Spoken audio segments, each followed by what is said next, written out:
పిల్లలు, ఆత్మీయులు, మరి ధర్మయ్య జీవజల కుటుంబమును ప్రేమించి వచ్చినటువంటి సహోదర సహోదరీమణులందరికీ కూడా పేరు పేరున శుభములు, వందనములు తెలియచేస్తూ ఉన్నాను. ప్రియమైనటువంటి దేవుని వారలారా, ధర్మయ్య గారి కుటుంబము, జీవజలము గారి కుటుంబము సుమారు ఒక 10-12 సంవత్సరాల క్రితం పరిచయమైనటువంటి కుటుంబం. ఆనాటి నుండి ఇప్పటి వరకు గమనిస్తున్నటువంటి విషయము, ఆత్మీయతలో వారు ఎంత ఎదుగుచూ వర్ధిల్లుతూ వస్తున్నారో అదే సమయంలో శరీరమును బట్టి భౌతికంగా అనేక రకాలైనటువంటి ఎదురు దెబ్బలు తింటూ వస్తున్నారు. జీవజలము గారికి తాను చెప్పినటువంటి మాటలను బట్టి మాకు తెలిసినటువంటి విషయం ఏంటంటే, తన కుమారుడికి జన్మనిచ్చిన తర్వాత తన శరీరములో కొన్ని మార్పులు చోటు చేసుకున్నాయి.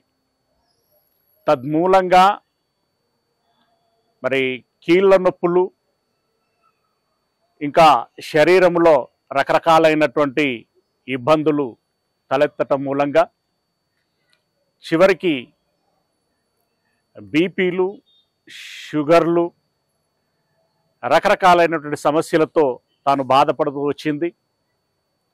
చివరికి మరి 1-2 మాసముల క్రితము మోకాల నొప్పులు తీవ్రమైనటువంటి వేళ, సంవత్సరం క్రితము ఒక మోకాలికి కీలు యొక్క మార్పిడి చేసుకోవటం జరిగింది. అలాగే 2 మాసముల క్రితము మరొక మోకాలికి కీలు మార్పిడి చేసుకోవటం జరిగింది. ఇక ధర్మయ్య గారికి బహుశా 2 మార్లో 3 మార్లో యాక్సిడెంట్ జరిగింది, కాళ్ళు విరిగాయి. అయినా ఇప్పుడు చూశారు, చకచక పరిగెత్తి ఈ యొక్క వెలుగును వెలిగించటానికి తాను ఎంతగానో శ్రమించాడు. ఇక పిల్లల విషయము, ఇలా కుటుంబము ఆర్థిక పరంగాను ఆరోగ్యపరంగాను అనేక రకాలైనటువంటి ఇబ్బందులను ఎదుర్కొంటూ వచ్చింది. సర్వసాధారణంగా ఒక కుటుంబము అనారోగ్యంతో కునారిల్లుతున్నప్పుడు, ఆర్థికంగా వారు ఇబ్బందులను ఎదుర్కొంటున్నప్పుడు, నెమ్మది లేక కలత కలిగి చింతతో వారు బ్రతుకుచున్నప్పుడు, వారిని గురించి ఎరిగినటువంటి వారెవరైనా, ఇరుగు పొరుగు కావచ్చు, తెలిసిన వారెవరైనా కావచ్చు, ఏమని మాట్లాడుకుంటారంటే సర్వసాధారణంగా, వీళ్ళు దేవుణ్ణి నమ్ముకున్నారు కదా, దేవుణ్ణి నమ్ముకుంటే ఆశీర్వదించబడాలి, అనారోగ్యాలు రాకూడదు, ఆర్థికంగా సమృద్ధిగా దీవించబడాలి, నెమ్మదిలో కుటుంబము నెమ్మదిగా సుఖంగా సంతోషంగా సమాధానంగా ఉండాలి, ఏంటి ఈ బాధలు, ఏంటి ఈ కష్టాలు, అసలు వీళ్ళ దేవుడు దేవుడేనా, లేదా వీళ్ళ నమ్మకమేనా, దేవుణ్ణి నమ్ముకొని ఏమి ప్రయోజనము అని చెప్పి ఒక్కొక్కరు ఒక్కొక్క రకంగా వారికి ఏది తోస్తే అది మాట్లాడటం అనేటువంటిది జరుగుతుంది. అయితే దేవుడు అని అన్నప్పుడు సర్వసాధారణంగా సర్వశక్తిమంతుడు అనేటువంటి భావన మనలో ఉంటుంది. అది నిజము కూడా. దేవునికి అసాధ్యమైనది ఏదియూ ఉండదు. ఆయన మహాశక్తిమంతుడు. మరి ఏమైనా చేయగలిగినప్పుడు ఈ కుటుంబాలకు ఎందుకు ఈ కష్టాలు వస్తాయి, ఎందుకు ఈ ఇబ్బందులు వస్తాయి? ధర్మయ్య గారి కుటుంబమే కాదు, శ్యాంప్రసాద్ గారి కుటుంబంలో కూడా పలు విధములైనటువంటి సమస్యలు వచ్చాయి, వెళ్ళాయి, మళ్ళీనూ రావచ్చు, మళ్ళీనూ పోవచ్చు. వారే కాదు, నా కుటుంబమైనా మీ కుటుంబమైనా మనందరి కుటుంబాలలో ఇవి సర్వసాధారణమైనటువంటి విషయాలు. అవును కదా? అవును. మరి దేవుణ్ణి నమ్ముకున్నప్పుడు దేవుణ్ణి నమ్ముకున్నటువంటి పిల్లలకి, క్రైస్తవులకి ఈ శ్రమలు రావటమేమిటి? ప్రియా దేవుని వారలారా, దేవుడు తాను కావాలనుకున్నాడు, జన్మనిచ్చాడు, ఇప్పటి వరకు మనల్ని సజీవుల లెక్కల్లో ఉంచాడు. మధ్యలో కష్టాలు వచ్చి ఉండొచ్చుగాక, ఇబ్బందులు కలిగి ఉండొచ్చుగాక, అనారోగ్యాల పాలు అయి ఉండొచ్చుగాక, కానీ ఇప్పుడు మనం సజీవంగా ఉన్నాము అంటే దీన్ని బట్టి మనకి ఏమర్థమవుతున్నది? మీకు తెలుసు కదండి, జ్వరం వచ్చి మరణించిన వారు ఉన్నారు, పోటురాయి తాకి కింద పడి చనిపోయినటువంటి వారు ఉన్నారు, గుండె ఆగిపోయి మరణించినటువంటి వారు ఉన్నారు. ఇలా చిన్న చిన్న సమస్యలకి, పెద్ద పెద్ద ఇబ్బందులను బట్టి మరణించినటువంటి వారు ఉన్నారు. అయితే మనము ఇంకా బ్రతికి ఉన్నాము అంటే ఏంటి? దీన్ని బట్టి మనకు అర్థమవుతున్నటువంటి విషయం ఏంటి అనంటే, నీకు ఒకవేళ తల్లి గర్భములో నేను మీకు ఏర్పాటు చేసినటువంటి ఆయుష్ ఏదైతే ఉందో, ఆ ఆయుష్ మేరకి మిమ్మల్ని నేను బ్రతికించదలుచుకుంటే, మీకు ఒక శ్రమ వచ్చినా, 2 శ్రమలు వచ్చినా, 6 శ్రమలు వచ్చినా, 7 శ్రమలు వచ్చినా, 7 అనగానే సంపూర్ణము అనేటువంటి ఒక అర్థాన్ని బైబిల్ ఎప్పుడు వ్యక్తం చేస్తూ ఉంటుంది. అంటే నువ్వు నిండా మునిగినా అని దాని అర్థం. శ్రమల్లో నువ్వు కూరుకుపోయినా నేనేం చేస్తాను అని అంటున్నాడు. అనంటే యోబు గ్రంథంలో యోబు గారి యొక్క పరిస్థితి మనకు తెలుసు కదా. ఆయన ఎంత మునిగాడు? శ్రమల్లో ఎంత మునిగాడు? నిండా మునిగాడు. ఒక విధంగా చెప్పాలంటే సమాధి చేయబడి తిరిగి మరలా శ్రమలలో నుండి లేపబడ్డాడు. ఆయన అనుభవంలో ఉన్నటువంటి పరిస్థితులను బట్టి అక్కడ చెప్పబడినటువంటి మాట ఏంటో ఒకసారి మనం చూద్దాం. యోబు గ్రంథము 5వ అధ్యాయము 19వ వచనాన్ని మనం చూడగలిగినట్లయితే, దయచేసి చదవగలిగేటువంటి వారు కొంచెం జాగ్రత్తగా నాకు వినబడేటట్లుగా చదవవలసిందిగా మనం చేస్తున్నాను. యోబు గ్రంథము 5వ అధ్యాయము 19వ వచనము. 6 బాధలలో నుండి అతడు నిన్ను విడిపించును. ఏమంటున్నాడు?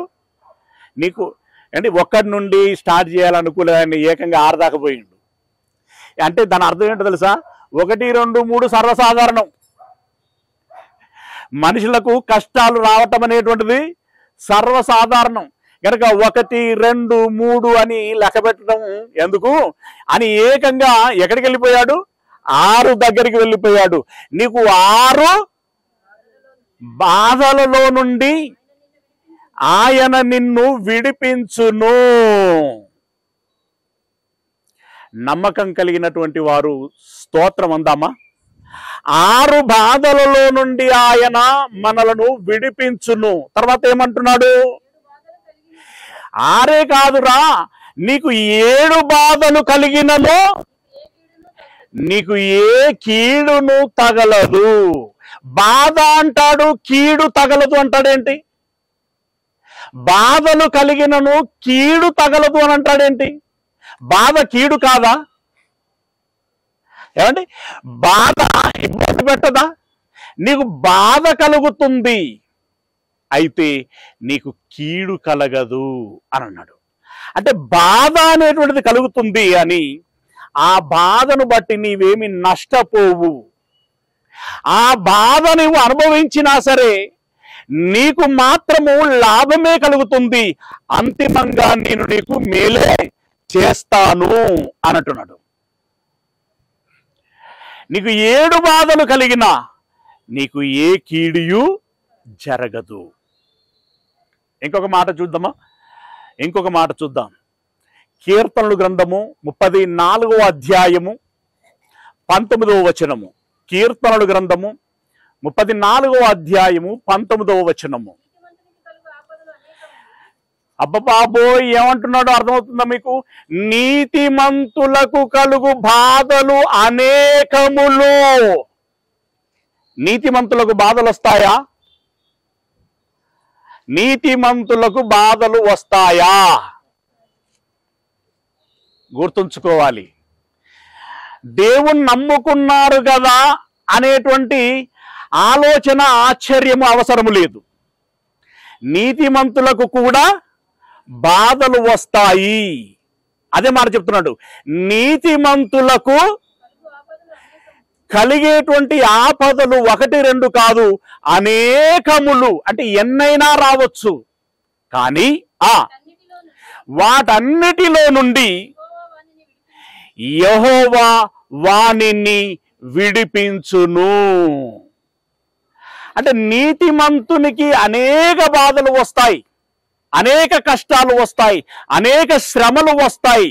అంటే భక్తులకు వస్తాయి, క్రైస్తవులైనటువంటి వారికి వస్తాయి, దేవుణ్ణి నమ్ముకున్నటువంటి వారికి శ్రమలు వస్తాయి. బండ గుర్తిది, రాసి పెట్టుకోవాల్సినటువంటి విషయం. మేము దేవుని నమ్ముకున్నాం గనక మాకే కష్టాలు రావు, ఏ శ్రమలు రావు, ఏ ఇరుకులు రావు, ఏ ఇబ్బందులు రావు, అనారోగ్యము రాదు, ఆర్థిక ఇబ్బందులు రావు, ఈ అన్ని జరిగిపోతాయి అని ఎప్పుడు అనుకోకండి. అలా అనుకుంటే మిమ్మల్ని మీరే భ్రమింప చేసుకున్నటువంటి వారవుతారు. అలా అనుకొని మీరు అనుకున్నటువంటి దానికి భిన్నంగా జరిగేసరికి మీరే అపనమ్మకములోనికి వెళ్ళిపోతారు, నిరాశావాదములోనికి వెళ్ళిపోతారు. ఇంతగానం దేవుని నమ్ముకుంటే మాకేం ప్రయోజనం కలిగింది అని చెప్పి మీరే మీ యొక్క అసహనాన్ని, అవిశ్వాసాన్ని వ్యక్తం చేస్తూ ఉంటారు. గుర్తుంచుకోండి, నీతిమంతులకు కూడా అనేక రకములైనటువంటి శ్రమలు కలుగుతాయి. కానీ అంతిమముగా ఏం జరుగుతుందో చెప్తున్నాడు అక్కడ. అంతిమంగా ఏం జరుగుతుందట? వాటన్నిటిలో నుండి యెహోవా ఆ నీతిమంతులను విడిపించును. అంటే శ్రమలన్నీ కలిగిన తర్వాత విడిపించేది ఏమిటి? ఇప్పుడు 7 బాధలు నీకు కలిగినా ఏ కీడు నీకు కలగనివ్వను అని అన్నాడు. పాయింట్లను జాగ్రత్తగా గమనించాలి. నీతిమంతులకు అనేక శ్రమలు వస్తాయి, కానీ వారికి చివరగా ఏం చేయనంటున్నాడు? ఏం కలగనీయనంటున్నాడు? ఏ కీడు కలగనీయను అని అంటున్నాడు. అంటే ఏంటి? ఈ బాధలు కలిగిన ఈ శ్రమలు కలిగిన వాళ్ళకు మాత్రం అంతిమంగా మేలే జరుగుతుంది, కానీ కీడు జరగదు అని అంటున్నాడు. ప్రియ దేవుని వారలారా, ఏంటి ఈ మేలు, ఏంటి కీడు, ఏంటి ఈ బాధ అన్నప్పుడు భౌతికంగా ఒక పాస్టర్గా ఆయన ఇలా మాట్లాడుచున్నాడేంటి అని మీకు అనిపించనువచ్చు, కానీ అది వాస్తవం. మనం పరిశీలన చేసుకున్నప్పుడు మనకు అర్థమయ్యేటువంటి విషయం ఏంటి అనంటే, ఈ భౌతిక సంబంధమైనటువంటి బ్రతుకులో ఈ కాలములో అన్యులైనటువంటి వారికి ఏ కష్ట సుఖాలైతే ఉన్నాయో, క్రైస్తవులైనటువంటి వారికి కూడా అవే కష్ట సుఖాలు ఉన్నాయి. ఉన్నాయా? తేడా ఉందా? వ్యత్యాసం ఉందా? ఏమండి? నమ్ముకోనటువంటి వారికి ఎలాగనైతే ఉందో, నమ్ముకుంటున్నటువంటి వారికి కూడా అలాగుననే ఉన్నవి. వారికి జబ్బులు వస్తున్నాయి, క్రైస్తవులైనటువంటి వారికి జబ్బులు వస్తున్నాయి. క్రైస్తవులకు జబ్బులు రావట్లేదండి అని అనగలమా? వస్తున్నాయి. వారిలో పేదవారు ఉన్నారు, క్రైస్తవులైనటువంటి వారిలో కూడా పేదవారు ఉన్నారు. వారికి ఉద్యోగాలు వచ్చాయి, క్రైస్తవులైనటువంటి వారికి కూడా ఉద్యోగాలు వస్తున్నాయి. వారిలో ఉద్యోగాలు లేనటువంటి వారు ఉన్నారు, క్రైస్తవులలో కూడా ఉద్యోగాలు లేనటువంటి వారు ఉన్నారు. ప్రియులారా, అంటే సమస్యలు అన్యులకు ఎలాగనైతే ఉన్నాయో క్రైస్తవులకి కూడా అలాగునే ఉన్నాయి. అన్యులు కూడా దేవుని బిడ్డలే, మరిచిపోకూడదు. వ్యత్యాసం ఏంటంటే దేవుని బిడ్డలము అని మనం ఒప్పుకుంటున్నాము. నిజదేవుడు, సత్యదేవుడు, ఈ సృష్టికర్త మనకు జన్మనిచ్చి కాచి కాపాడుచున్నటువంటి వారు ఎవరైతే ఉన్నారో అతన్ని మనం తండ్రి అని అంటున్నాం, దేవుడు అని ఒప్పుకుంటున్నాం. ఆయన పంపించినటువంటి యేసయ్య నా రక్షకుడు అని చెప్పి విశ్వసిస్తున్నాం, స్వీకరిస్తున్నాం. వాళ్ళు స్వీకరించలేకపోతున్నారు. అది వ్యత్యాసం. అయితే నమ్మనటువంటి వాళ్ళకి జరగనటువంటి మేలు ఏంటి? నమ్ముకుంటున్నటువంటి మనకి జరుగుతున్నటువంటి మేలు ఏమిటి? మేలు ఏమిటి? సరే, ఏదేమైనా నేను ప్రారంభంలో చెప్పినట్టుగా ఎన్ని కష్టాలు వచ్చినా, ఎన్ని నలింపులు వచ్చినా, ఎన్ని ఇబ్బందులు వచ్చినా, మనము ఖర్చుకు పడ్డా కూడా తిరిగి దేవుడు లేపుతూ వస్తున్నాడు, నిలబెడుతూ వస్తున్నాడు. ఇందును మట్టి మాత్రం మనం దేవునికి కృతజ్ఞతాస్తుతులు చెల్లించబద్దులమై ఉన్నాము. దేవునికి స్తోత్రము కలుగును గాక. జ్వరము వచ్చినా స్వస్థపరచబడ్డాం, కాళ్ళు విరిగినా అతుక్కున్నాయి. అవునా? ఎన్ని రకాలైనటువంటి ఇబ్బందులు ఎదురైనా కూడా ఆర్థికంగా కునారిల్లిన మరలా నడవగలుగుతున్నాము. అది దేవుడు ఇచ్చినటువంటి కృప. ఒక్కొక్క కుటుంబంలో ఒక్కొక్క రకమైనటువంటి సమస్యలు. భర్తను బట్టి భార్యకి, భార్యను బట్టి భర్తకి, తల్లిదండ్రులను బట్టి పిల్లలకి, పిల్లలను బట్టి తల్లిదండ్రులకి ఎన్నెన్నో సమస్యలు, ఎన్నెన్నో ఇబ్బందులు.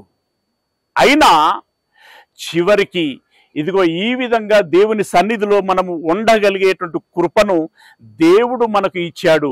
అందును బట్టి మనము దేవునికి కృతజ్ఞతాస్తుతులు చెల్లించబద్దులమై ఉంటున్నామని భక్తుడు చెప్తున్నాడు. ఒకసారి చూడండి, కీర్తనలు గ్రంథము 107వ అధ్యాయము 8వ వచనము. కీర్తనలు గ్రంథము 107వ అధ్యాయము 8వ వచనము. ఆయన కృపను బట్టియు, ఆయన కృపను బట్టి, గట్టి దగ్గర, నరులకు ఆయన చేయు ఆశ్చర్య కార్యములను బట్టి. ఏమండి? నరులకు ఆయన చేయు ఆశ్చర్య కార్యములు అని అన్నాడు. విరిగిన బొక్క హత్తుకోవటం అనేటువంటిది ఆశ్చర్యమేనా అండి? ఖచ్చితంగా ఆశ్చర్యం. ఇప్పుడు 2 ఇనుప ముక్కలు అత్తుకోవాలంటే ఎలీషా గారు ఏం చేయాలి? వెల్డింగ్ చేసి అతుకు పెట్టాలి. మరి 2 బొక్కలు అత్తుకోవాలంటే డాక్టర్ గారు వెల్డింగ్ చేస్తారనుకుంటున్నారా? చేస్తారా? డాక్టర్ గారు వెల్డింగ్ చేస్తారా? డాక్టర్ గారు చేసేది ఏంటో తెలుసా?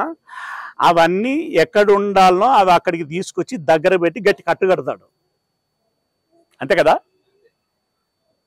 గట్టి కట్టు కడతాడు. సిమెంట్ పట్టి అంటాం, లేకుంటే ఆ స్టీలు పట్టీలు వేస్తాడు. కానీ నువ్వు కట్టు కట్టినా పట్టీలు పెట్టినా ఎముక ఏమవ్వాలి? హత్తుకోవాలి. హత్తుకోవాలంటే దానికి వెల్డింగ్ ఎవరు చేయాలి? ఆశ్చర్యకరుడైనటువంటి దేవుడే చెయ్యాలి. దేవుడే చెయ్యాలి. అవును, రైట్. మన సంపులో ఉన్నటువంటి మోటార్ తిరగాలంటే ఇలాంటి కరెంటు పెట్టాలి కదా. మన గుండె నిమిషానికి ఎన్నిసార్లు కొట్టుకుంటుంది? 70-80 సార్లు కొట్టుకుంటుంది. లబ్ డబ్ లబ్ డబ్ అని కొట్టుకుంటూ ఉంటుంది. అది కొట్టుకోకపోతే ఏం సప్లై కావు? ఏం సప్లై కావు? పైప్ లైన్లలో రక్తం సప్లై కాదు. అంతేనా? పైప్ లైన్లు అంటే ఏంటవి? నరాలు. నరాలలో రక్తము సప్లై కాదు. మరి ఇప్పుడు గుండె కొట్టుకోవాలి. గుండె కొట్టుకోవాలంటే దానికి ఏముండాలో తెలుసా? కరెంటు ఉండాలి. కరెంటు ఉండాలని చెప్పి ఈ వైర్లను తీసుకుపోయి కనెక్షన్ ఇయ్యం కదా. అంటే దేవుడు ఈ దేహములో విద్యుత్తును పుట్టిస్తున్నాడు. ఆ విద్యుత్తు గుండెను నడిపిస్తున్నది, ఆ విద్యుత్తు ఊపిరితిత్తులను నడిపిస్తున్నది, ఆ విద్యుత్తు మెదడును నడిపిస్తున్నది. ఆ విద్యుత్తు ఎక్కడి నుండి వస్తుంది అది మనకు తెలియదు. అది దేవుడు చేసే ఆశ్చర్య కార్యం, అది దేవుడు చేసేటువంటి ఆశ్చర్యకార్యం. ఇలా చెప్పుకుంటూ పోతే చాలా ఉంటాయి. ఇది చెప్పుకుంటూ పోతే కళ్ళు ఎలా చూస్తున్నాయి, చెవులు ఎలా వింటున్నాయి, ఏళ్ళు ఎలా కదులుతున్నాయి, నోరు ఎలా మాట్లాడుతున్నది, ఇలా చెప్పుకుంటూ పోతే అనేక విషయాలు మనకు కనబడుతూ ఉంటాయి. ఇలా దేవుడు చేస్తున్నటువంటి అన్ని రకాలైనటువంటి ఆశ్చర్య కార్యములకి మనము ఏమి చెల్లించబద్దులమై ఉన్నాం? కృతజ్ఞతాస్తుతులు చెల్లించబద్దులమై ఉన్నాం. ఒక మనిషి మనకు ఒక సహాయం చేస్తేనే వెంటనే ఏమంటామండి? మళ్ళీ సందర్భం వచ్చింది కాబట్టి చెప్తున్నాను. ఉదయం చర్చిలో నేను చెప్పాను, నిన్న రాత్రి బహుశా 8-9 గంటల ప్రాంతంలో హైవే రోడ్లో నా కారు టైరు పగిలిపోయింది, నడి రోడ్డులో ఆగిపోయింది. ఇసుక లారీలు బస్సులు ఎలా వస్తున్నాయంటే డైనోసార్లా వస్తున్నాయి అనుకుంటా. వాడు అంచనా వేయలేక ఆల్మోస్ట్ ఆల్ వెహికల్ గుద్దుకునేటట్టుగా వస్తున్నాడు. అక్కడికి వచ్చి మలుపు తిప్పుకుంటున్నాడు. మేము ఎందుకైనా మంచిది అని చెప్పేసి ట్రయాంగిల్ ఉన్నటువంటి ఒక రేడియము ఆ ట్రయాంగిల్ ఆ ట్రే పెట్టాము అక్కడ. ఆడొచ్చి ఆ ట్రైన్ కొట్టుకొని పోయింది తప్ప ఏమండి ఆగను మాత్రము ఆగలేదు. అయితే వేలాది మంది ఆ త్రోవలో పోయారండి. వీళ్ళకి ఏమైంది, సమస్య ఏంటి? అయ్యో అర్ధరాత్రి పూట నాతో పాటు 3 స్త్రీలు ఉన్నారు, మహిళలు కూడా ఉన్నారే, మరి వాళ్ళు ఏ ఇబ్బందిలో ఉన్నారని చెప్పి వేలాది వెహికల్స్ వెళ్ళాయి. ఆ వెహికల్స్లలో జనాలు ఎంతమంది ఉంటారు? ఇంకా సరే, ఇంతమంది ఉన్నా ఎవరు ఆగలేదు. ఒక 3 ఆగారండి. వేలాది మందిలో 3 ఆగారు. అందులో అంటే ఈ మాట అనడానికి ఇబ్బంది పడుతున్నాను కానీ ఆ విషయం తెలియాలి కాబట్టి చెప్తున్నాను. ఒక త్రాగుబోతు కూడా ఉన్నాడు. విషయం చెప్పనా? వీళ్ళందరికంటే ఆయనే వచ్చి కావలసిన సహాయం చేశాడు. ఆ వీలు దానికి ఉండేటువంటి ఎక్స్ట్రా వీల్ని అమర్చడం, స్టెపిన్, దాన్ని ఉన్నది తీసేయటం, ఆ స్టెపిన్ అమర్చటం, దాని విషయంలో ఆయన చాలా కష్టపడ్డాడు. నేను అది సెట్ చేసిన తర్వాత ఉండబట్టలేకపోయానండి. బ్రదర్ మీది ఏ ఊరు? మాది హసనపర్తి అని అన్నాడు. మీకు చాలా కృతజ్ఞతలండి, దేవుడు నిన్ను దీవించునుగా అని చెప్పలేక ఉండలేకపోయాను నేను. ఎందుకంటే సిచ్యువేషన్ అలాంటిది. నేను అనుకుంటున్నాను ఒకవైపు ఈ కారు ఏమున్నది లే, ఉదయమైనా సెట్ చేసుకొని పోవచ్చు అని. కానీ నాతో పాటు ఉన్నటువంటి నా భార్య ఇక్కడ దీపిక, మా అమ్మ వాళ్ళు ఉన్నారు. వాళ్ళు గడగడ గడగడ గడగడ వణిగిపోతున్నారు. రోడ్డు పక్కకు పోయి నిలబడేటువంటి పరిస్థితి కూడా లేదు. వెళ్ళండి అని అంటే కూడా నువ్వు ఇక్కడ ఉంటే నీకేమైతుందో రా అని చెప్పి మా అమ్మ వెళ్ళట్లేదు. అంత తీవ్రమైనటువంటి పరిస్థితులలో వారొచ్చి ముగ్గురు వాళ్ళదైనటువంటి శైలిలో 3 రకాల సహాయాలు చేశారు. వాళ్లకు థ్యాంక్స్ చెప్పాం, అంటే కృతజ్ఞతలు చెప్పాం. ఒక చక్రం మార్చడానికి, ఒక కారు యొక్క చక్రాన్ని మార్చటానికి వారు చేసినటువంటి సహాయాన్ని బట్టి కృతజ్ఞతలు చెప్పకుండా ఉండలేకపోయాం. మరి దేవుడు చేసినటువంటి మేలులను గురించి మనం ఆలోచిస్తే ఎన్ని కింటాళ్ళ బియ్యం తింటామండి? ఎన్ని కింటాళ్ళ బియ్యం తింటాం? అన్నయ్య మీరు చెప్పండి, నువ్వు ఎన్ని కింటాళ్ళ బియ్యం తింటావు? తెల్లంగి నువ్వే తెలిసి అన్న పక్కకున్న ఉదాహరణకి, అవునా? టన్నుల క్వింటాళ్ళ కొద్దీ తిని ఉంటున్నాం. గోధుమలు, ఇంకా రకరకాలైన దినుసులు, ఎన్ని లీటర్ల నీళ్లు తాగి ఉంటాం? ఎన్ని సిలిండర్ల గాలి పీల్చుంటాం. ఇలా వెలుతురు, వేడిమి, రుచులు, రంగులు, వాసనలు ఎన్నెన్నో ఇస్తున్నాడు. వీటన్నిటిని బట్టి దేవునికి మనము కృతజ్ఞతలు చెల్లించాలా వద్దా? ఎన్నిసార్లు చెల్లిస్తే దానికి న్యాయం జరుగుతుంది? ఎన్నిసార్లు కృతజ్ఞతలు చెల్లిస్తే న్యాయం జరుగుతుంది? ఇప్పుడు మనం నిద్రపోయాం, మళ్ళీ లేవట్లేదనుకోండి, పరిస్థితి ఏంటి? లేచామంటే ఇప్పుడు మనల్ని ఎవరు లేపినట్టు అనుకుంటున్నారు? మనం అనుకుంటాం నా భార్య నన్ను లేపింది అని అనుకుంటాను నేను మామూలుగా, అవునా? లేకుంటే ఈ భర్త లేపిండు అని అనుకుంటారు, పిల్లల్ని తల్లిదండ్రులు లేపారు అనుకుంటారు. భార్య ఏమండి టైం అయింది లేవండి అని అన్న ఆయన లేవాలంటే మళ్ళీ ఎవరు లేపాలి? దేవుడే లేపాలి. దేవుడే లేపాలి. అంటే లేచింది మొదలుకొని పడుకునేంత వరకు క్షణం క్షణం గాలి పీల్చి వదులుచున్నామంటే దేవునికి కృతజ్ఞతలు చెల్లించాలి. కూర్చున్న మనకి నరాలు పని చేయలేక మళ్ళీ లేవటానికి అవుతలేదనుకోండి, పరిస్థితి ఏంటి? కూర్చునేటప్పుడు ఎలాగో కూర్చున్నాం, ఇక మళ్ళీ లేద్దామంటే అసలు ఏది సపోర్ట్ చేస్తలా. పరిస్థితి ఏంటి? మళ్ళీ లేవగలిగామంటే ఎప్పుడు లేస్తామో తెలుసా? నరాలలో కూడా కరెంటు ఉండాలి. అంటే మామూలు లాంగ్వేజ్లో చెప్తున్నాను నేను. నరాలలో కూడా ఏముండాలి? కరెంటు ఉండాలి. నువ్వు కూర్చున్న నీవు లేచావు అనంటే అందును బట్టి నువ్వు కృతజ్ఞతలు చెల్లించాలి. నడిచావు అంటే కృతజ్ఞతలు చెల్లించాలి. మాట్లాడావు అంటే కృతజ్ఞతలు చెల్లించాలి. విన్నావు అనంటే కృతజ్ఞతలు చెల్లించాలి. చూసావు అనంటే కృతజ్ఞతలు చెల్లించాలి. ఇలా అన్నిటికీ కృతజ్ఞతలు చెల్లించాలి. అంటే నువ్వెన్ని చెప్పినా తక్కువే. కృతజ్ఞతలు చెల్లించు. కాబట్టి మనం ఇప్పుడు ఏం చేయాలి? సాధ్యమైనంత మేరకి కృతజ్ఞతలు చెబుతూ వెళదాం. మిగిలితే ఏమందాం? దేవా నా శక్తి మేరకి చెప్పాను, ఇంకా ఏమైనా చెప్పాల్సింది ఉంటే 4 రోజులు బ్రతికించు, ఇంకా చెబుతానయ్యా అని చెప్పు. అదేనా? చెబుతూనే ఉండాలి. అయితే ఈ కృతజ్ఞతలు ఎలా చెప్పాలి? మనం ఏమనుకుంటున్నామనంటే ఇప్పుడు వాళ్ళు ఎవరైనా మనకు సహాయం చేశారు, ఓ 1,00,000 రూపాయల సహాయం చేశారండి. 1,00,000 రూపాయలు మనం కష్టంలో ఉన్నామని, తమ్ముడు ఇవి నీ దగ్గర ఉంచుకో అని ఇచ్చాడు. ఏదో ప్రేమతోటి ఇచ్చాడు, భక్తిపరుడు కనుక ఇచ్చాడు, సహాయం చేయాలనేటువంటి మనసు ఉన్నది కనుక ఇచ్చాడు.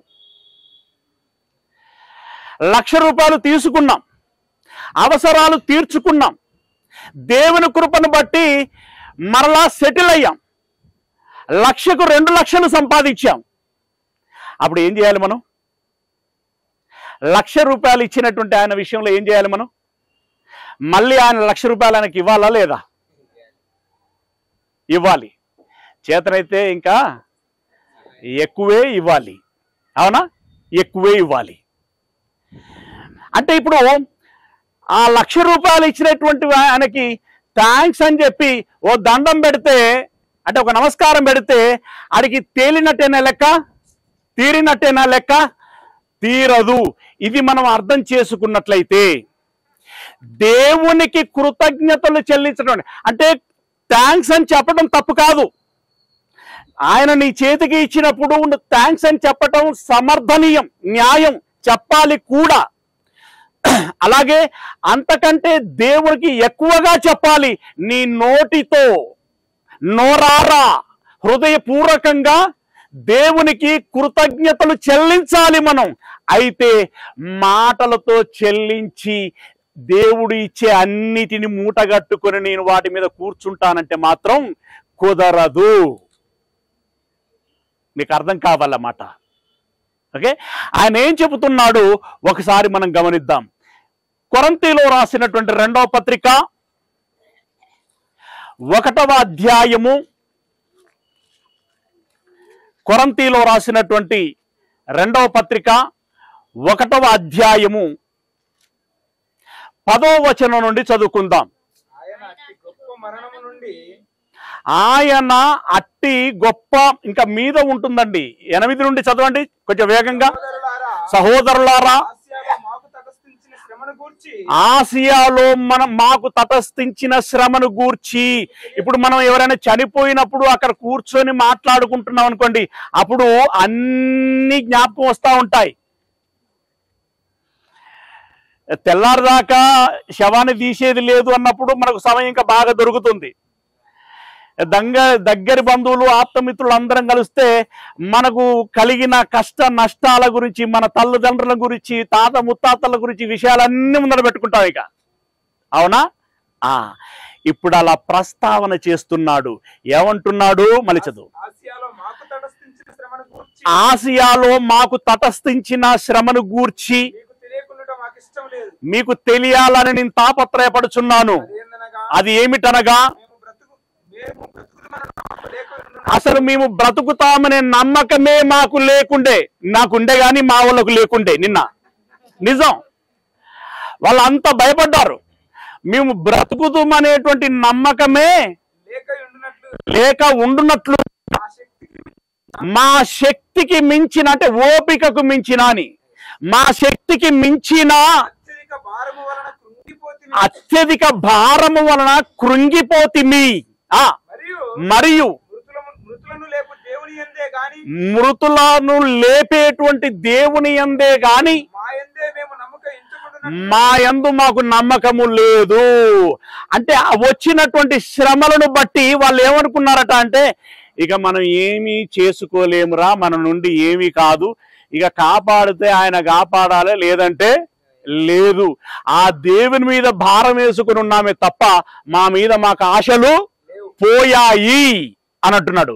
చూడండి ఎంత తీవ్రమైనటువంటి పరిస్థితి. ఇప్పుడు ఆ శ్రమ ఎంత తీవ్రమైనటువంటి శ్రమ అండి. మేము బ్రతుకుదామన్నటువంటి ఆశ మాకు బొత్తిగా లేదు. మరణమగుదుమను నిశ్చయము మా మట్టుకు మాకు కలిగి ఉండను. అంటే చచ్చిపోతామని ఖచ్చితంగా మాకు అనిపించింది అని అంటూ ఏమంటున్నాడు ఇంకా కింద,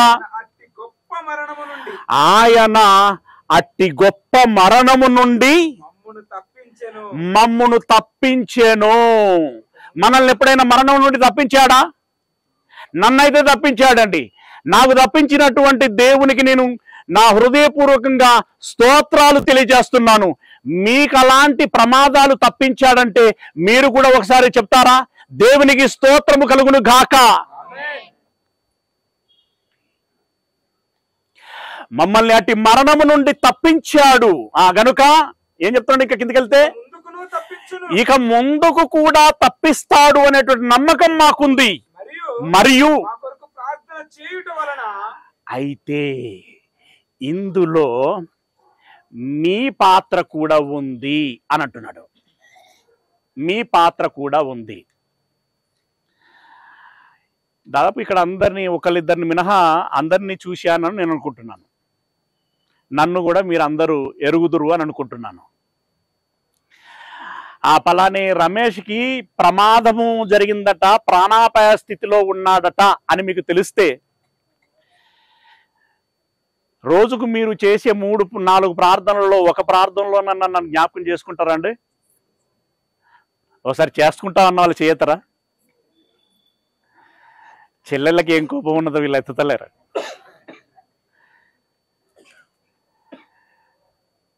మీ అందరికీ థ్యాంక్స్. అవును కదా. అయితే మరణములో నుండి దేవుడు మమ్మల్ని తప్పించాడు. 2-3 ఏ విషయంలో ఏకీభవించి ప్రార్థన చేస్తారో ఆ ప్రార్థన మనవులను నేను వింటాను, దానికి స్పందిస్తాను. అంటే మీరు అందరూ కలిసి ముక్తకంఠంతో ఏకస్వరంతో అతని గురించి మీరు ఇంత ప్రార్థన చేసి తాపత్రయపడుచున్నారంటే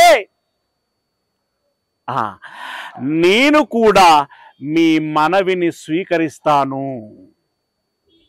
అలా ఇప్పుడు పౌలు గారు మరణాపాయ స్థితిలో ఉన్నప్పుడు కొరంథీ అనేటువంటి సంఘపు వారు ఆయన మరణములో నుండి తప్పించబడాలి, విడిపించబడాలి, ఆయన బ్రతకాలి, బాగుగా పరిగెత్తాలి, సువార్త ప్రకటించాలి, అనేకులైనటువంటి వారిని మమ్ములను రక్షించినట్లుగా వారిని కూడా రక్షించాలి అని చెప్పి వారు బలంగా ప్రార్థన చేసి ఉన్నారు. అలా ప్రార్థన చేయుట వలన మీరు కూడా నాకు సహాయము చేసిన వారయ్యారు. అంటే వారు ప్రార్థన చేశారు, దేవుడు విన్నాడు, పౌలు గారిని మరణ పరిస్థితిలో నుండి కాపాడారు. మీరు అలా ప్రార్థన చేయటం మూలంగా నేను బ్రతికానని తెలవగానే మళ్ళీ మీరు ఏం చేస్తారు? మళ్ళీ ప్రార్థనలో ఏం చేస్తారు? మీరు ఏం చేస్తారు? ఆటోమేటిక్గా జరిగేది ఏంటి? అదే మాట కింద చెప్తున్నాడు చూడండి. అందువలన అనేకుల ప్రార్థనల ద్వారా మాకు కలిగినటువంటి బ్రతుకు అనేటువంటి కృపా వరము కొరకు అనేకుల మీ పోటీ వారి అనేకుల చేత మా విషయమై దేవునికి మీరు కృతజ్ఞతాస్తుతులు చెల్లింపబడుచున్నాయి. అంటే నోటితో దేవుడు చేసినటువంటి సహాయాన్ని బట్టి మీరు నోటితో ఏం చెప్తున్నారు? దేవునికి కృతజ్ఞతాస్తుతులు చెల్లిస్తున్నారు. అది తప్ప కాదు. ఖచ్చితంగా ఒప్పు అన్న ఆ చిన్న మాటతో కాదు, ఖచ్చితంగా చెప్పి తీరాలి. కృతజ్ఞతలు ఖచ్చితంగా చెప్పి తీరాలి. అయితే మాట్లాడితే మూట ఏం పోవట్లేదు గనక ఎన్నిసార్లైనా కృతజ్ఞతలు చెల్లిస్తాము, ఇందులో మాకు వచ్చిన నష్టమేమీ లేదు అని చెప్పి మాటతో సరిపుచ్చుకుంటానంటే కుదరదు బిడ్డ. అన్నిసార్లు ఉత్తమ మాటలతో మీకు దేవా మీకు థ్యాంక్స్, దేవా మీకు స్తోత్రము, దేవా మీకు కృతజ్ఞతలు అని చెప్పి విడిచిపెడితే నాకు నచ్చదు బిడ్డ అని అంటున్నాడు. అంటే మాటల్లో కొన్నిసార్లు స్వీకరిస్తాడు, తర్వాత ఏమంటున్నాడు అనంటే ఇందులోనే 9వ అధ్యాయమునకు వెళ్ళండి. కొరంథీలో రాసినట్టు 2వ పత్రిక 9వ అధ్యాయము 11వ వచనాన్ని చదువుకున్నట్లయితే, ఇట్టి ఔదార్యము వలన అంటే అక్కడ విషయం ఏంటంటే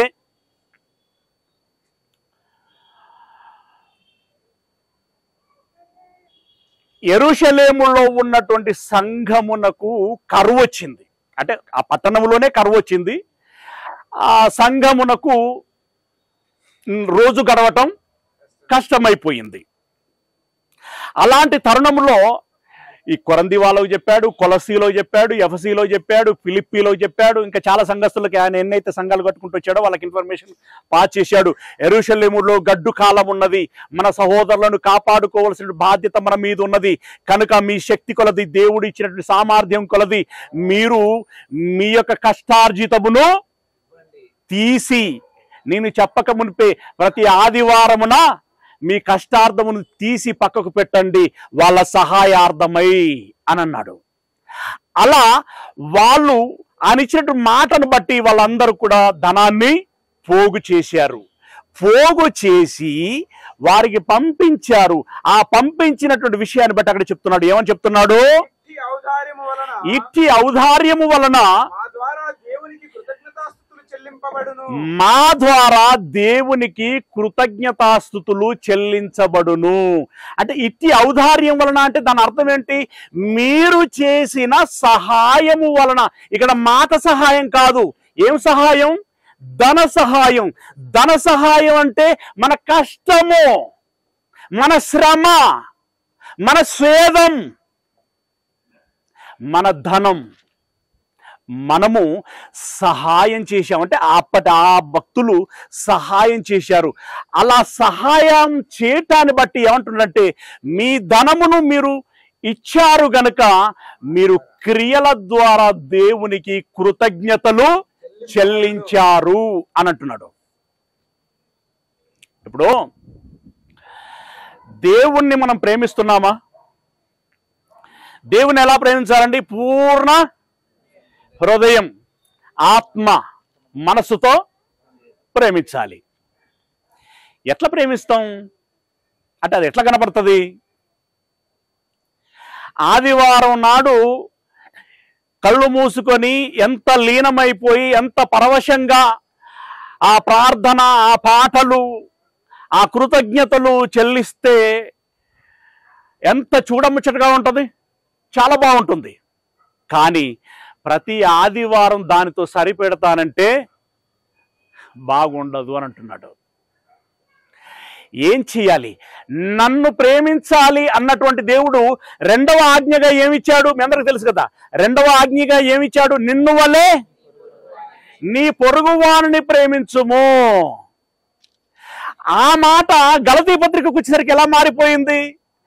నిన్ను వలే నీ పొరుగువానిని ప్రేమించుమను ఆ ఒక్క మాటలో ధర్మశాస్త్రం అంతయు ఇమిడి ఉన్నది.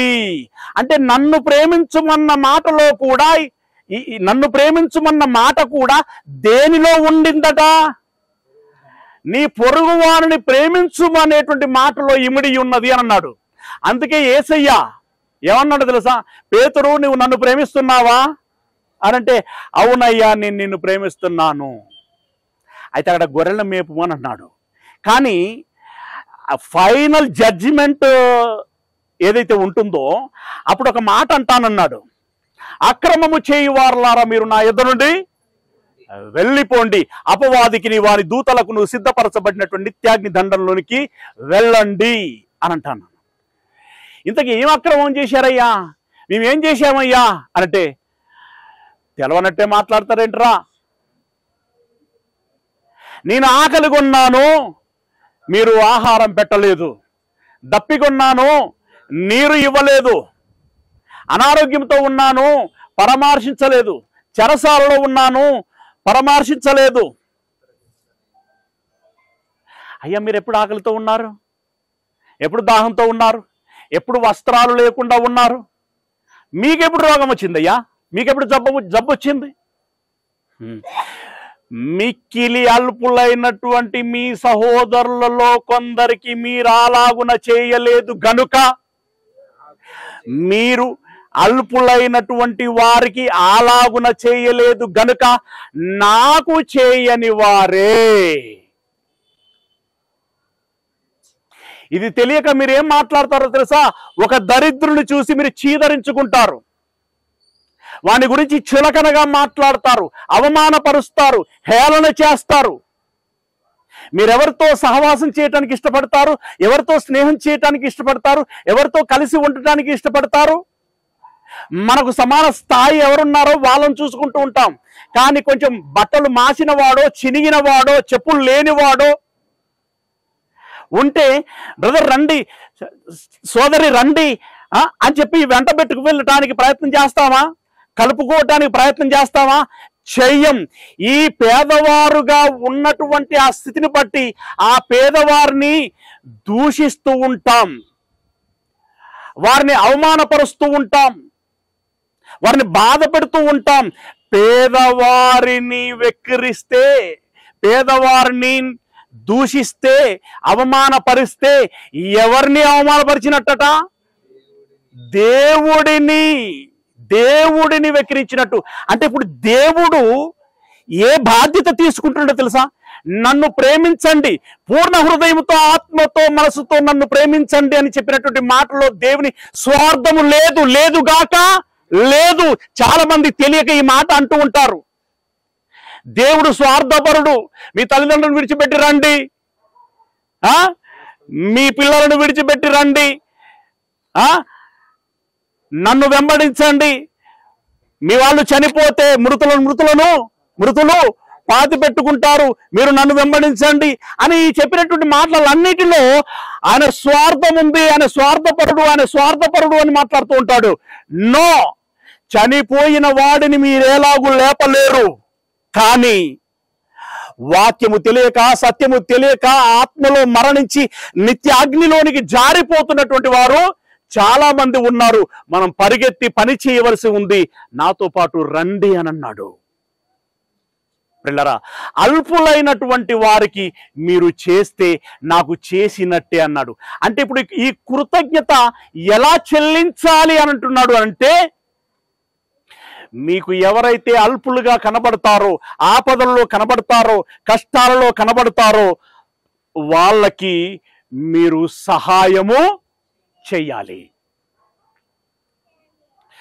మీరు నేరుగా వెళ్ళి మీ చేతులతో పని చేస్తారా? మీ ధనమును ఇస్తారా? మరి ఎలా మీరు సహాయపడతారో కానీ మెట్టుకి క్రియల రూపంలో అది కనబడాలి. ఆ క్రియ అనేటువంటిది మీరు నాకు చెల్లించేటువంటి అసలు సిసలైనటువంటి కృతజ్ఞత అని అంటున్నాడు. మనం ఇప్పుడు దేవునికి మొదటగా మనం మాట్లాడుకున్నాం కదా, మనం దేవునికి కృతజ్ఞతలు చెల్లించబద్దులమై ఉన్నామా లేదా? ఉన్నాము. అయితే ఆ కృతజ్ఞత మాటతో చెల్లించాలి మరియు క్రియలతో చెల్లించాలి. అలా దేవునికి కృతజ్ఞతలు చెల్లించబద్దులమై ఉన్నాం. ఈరోజు మరి ధర్మన్న జీవకులు కృతజ్ఞత కూడిక అన్నారు. మరి వాళ్ళ కృతజ్ఞత ఎలా చెల్లిస్తున్నారో నాకు ఇంకా తెలియదు. వాళ్ళు చెబితే నేను సంతోషిస్తాను. ఓకే, ప్రార్థన పెట్టుకోవడం సంతోషం, కలిసి ప్రార్థించటం సంతోషం, కలిసి ఇలా వాక్యమును ధ్యానించటం సంతోషం. దేవుడు వారికి మేలులు చేశాడని వాళ్ళే ఒప్పుకుంటున్నారు. దేవునికి కృతజ్ఞత పూర్వకంగా ప్రార్థన పెట్టించుకుంటున్నాము అని చెప్పి పెట్టుకున్నారు, సంతోషం. కానీ అది క్రియారూపము అని అన్నప్పుడు అది ఎలా సంపూర్ణమవుతున్నది అనేటువంటిది నేను వారిలో చూడాలని ఆశపడుతున్నాను. అది నాకు రేపు కనబడవచ్చు, ఎల్లుండి కనబడచ్చు, ఇంకొక నెల కనబడచ్చు. కానీ మెట్టుకి అది కనబడాలి, క్రియల రూపములో అది కనబడాలి. సరే, ఇప్పుడు అదంతా బాగానే ఉంది. కానీ మరి వచ్చేటువంటి ఈ కష్టాల సంగతులేంటి? అంతిమంగా మీకు మేలు చేస్తాను అని అంటున్నాడు, కానీ మధ్య మధ్యలో వస్తున్నటువంటి కష్టాలు ఉన్నాయి కదా, వాటి సంగతులు ఏంటి అని అంటున్నప్పుడు ఆయన ఒక మాట చెప్పాడు. ముగించుకుందాం. కొరింథీయులో రాసినటువంటి మొదటి పత్రిక 1వ అధ్యాయము 13వ వచనం. కొరింథీయులో రాసిన మొదటి పత్రిక 1వ అధ్యాయము 13వ వచనం. 10వ అధ్యాయం 13వ వచనం. 10వ అధ్యాయము 13వ వచనం. సాధారణముగా మనుష్యులకు కలిగేటువంటి శోధన తప్ప మరి ఏదియు మీకు సంభవించలేదు. మనుషులకు కలిగేటువంటి శోధన అంటే మనుషులకు శోధనలు వస్తాయి అంటే సగటున చెప్పేస్తున్నాడు, సాధారణంగా అని చెప్తున్నాడు. ఆ శోధన తప్ప మీకు ఏది సంభవించలేదు అని అంటూ ఇంకా ఏమంటున్నాడు? దేవుడు నమ్మదగినటువంటి వాడు, మీరు సహించగలిగినంత శోధన కంటే ఎక్కువగా ఆయన మిమ్మల్ని శోధింపబడనీయడు. అంతేకాదు, ఏమండి, ఒక మనిషి ఎంత బాధ అయితే తట్టుకోగలుగుతాడో అంతే ఇస్తాడట. కాకపోతే మనమే కొంచెం తొందరపడతాం. అమ్మ బాబోయ్ నాకే వచ్చాయి బాధలు, నాకే వచ్చాయి బరువులు అని చెప్పి మనము ముందే ఎమోషన్ అయిపోతూ ఉంటాం. కానీ కొంచెం దీర్ఘంగా శాంతంగా ఆలోచిస్తే వాటిని భరించగలిగేటువంటి శక్తి మనకు ఉంటుంది. ఒకవేళ మనం భరించలేనంత ఎక్కువగా వచ్చాయా ఏం చేస్తానంటున్నాడు? సహింపగలుగుటకు శోధనతో కూడా తప్పించుకునేటువంటి మార్గమును కలుగచేయును అని అన్నాడు. అంటే ఒకవేళ మనం భరించలేనటువంటి శోధనలు వచ్చినట్టయితే ఆ శోధనలను తప్పించుకోగలిగేటువంటి ఉపాయాలను కూడా దేవుడు మనకి అనుగ్రహిస్తాను అని అన్నాడు. కాబట్టి మనం చింతపడాల్సినటువంటి అవసరం లేదు. మరి ఇప్పుడు మేలేంటి అనంటే, ఒక దేవదూత యోహాను గారిని పిలిచి, వీరెవరో ఈ తెల్లని వస్త్రములు ధరించుకున్నటువంటి వారు ఎవరో చెప్పము అని చెప్పేసి అన్నారు. అయ్యా నాకు తెలియదు, మీరే చెప్పండి అని చెప్పేసి ఆ భక్తుడు అన్నాడు. వారు వారి వస్త్రములను ఏం చేసుకున్నారట? శుద్ధి చేసుకున్నారు, తెలుపు చేసుకున్నారు. వేటి చేత? యేసయ్య రక్తం చేత. అలాగే ఇంకేమంటాడంటే, వారు అనేక శ్రమలలో నుండి వచ్చిన వారు. కంటిన్యూ చేయి, వచనం చెప్పు ఒకసారి. ప్రకటన గ్రంథం 7వ అధ్యాయము 14వ వచనం. వీరు మహాశ్రమలలో నుండి వచ్చినటువంటి వారు. మనం ఇందాక ప్రారంభంలో చదువుకున్నాం కదా, నీతిమంతులకు అనేక శ్రమలు వచ్చును. ఆ మాటకు కంటిన్యూషన్ ఇది. వారు మహాశ్రమలలో నుండి వచ్చిన వారు గొర్రెపిల్ల రక్తములో తమ వస్త్రములను ఉదుకుకొని వాటిని తెలుపు చేసుకొనిరి. అందువలన వారు దేవుని సింహాసనము ఎదుట ఉండి రాత్రింబగళ్ళు ఆయన ఆలయములో నిత్యము ఉంటున్నారు. అంటే దాని అర్థం ఏంటో తెలుసా? నిత్య జీవము పొందుతున్నారు. అదే దేవుడు మనకు అంతిమంగా అనుగ్రహించేటువంటి మేలు. అంతిమంగా అనుగ్రహించేటువంటి మేలు. ఆయన మనకు చేసినటువంటి వాగ్దానం ఏంటంటే, నిత్య జీవము అనుగ్రహించున్నది నేను మీకు చేసిన వాగ్దానం, లేదా ఆయన మనకు చేసిన వాగ్దానము అని అంటాడు. అవునా? మనుషులెవ్వరూ చూడనేరనిది, వాడబారనిది, అక్షయమైనది ఆ స్వాస్థ్యము మన కోసము దాచబడి ఉన్నది. అది మనకు ఇస్తానని వాగ్దానం చేశాడు.